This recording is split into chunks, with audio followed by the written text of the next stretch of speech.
Hello, sports fans. A couple of minutes of random stuff here. Something that bugs me, I see people doing all the time. They say, well, this is a 7/16 bolt. Actually, not at 7/16. It's quarter-inch bolt.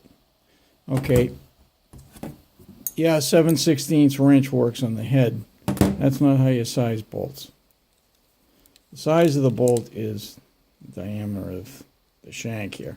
This is roughly quarter-inch.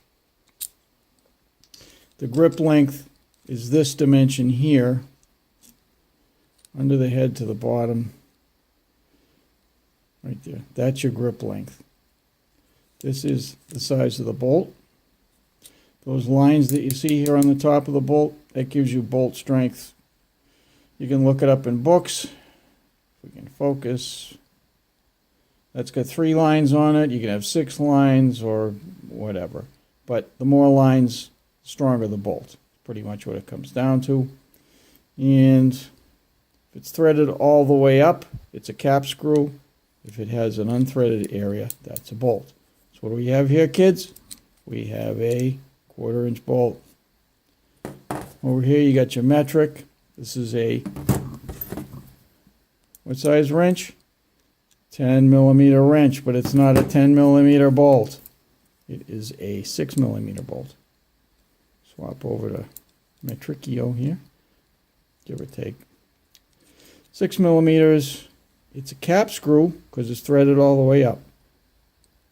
And it's in millimeters. So there you go. Focus. Thank you. 18 roughly millimeters long. 10 millimeter head. 6 millimeter diameter, give or take. So anyway, that's the difference. On these markings, you'll have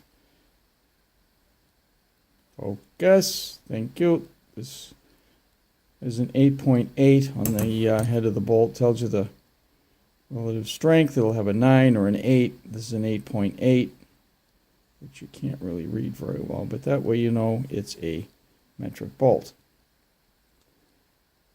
That won't have the lines like the SAE bolts. Won't have any focus either. Thank you very much. Anyway, you get the idea. This is the size of the bolt. This is the wrench size. There's nothing to do with the actual size of the bolt. Okay, tip number 2. You got your basic can of paint sitting around the garage. This is labeled with hammered. It's a hammer tone, which is nice. Once you lose that cap, though, what color is it? I don't know. So what do you do, kids, when you buy a can of paint? Mark it on the bottom in marker. This one here is a light silver hammer tone. Mark it light silver. A lot of times you'll have plenty of black paint sitting around. You can tell you sprayed it. It'll have black paint smeared on the top of the can. Is it gloss black? Is it satin black? Whatever. This way, mark it on the bottom. You'll know what it is. Just a quick tip, but it's bailed me out plenty of times. All right. We got some new subscribers. That's why I figured I'd put a little content in here.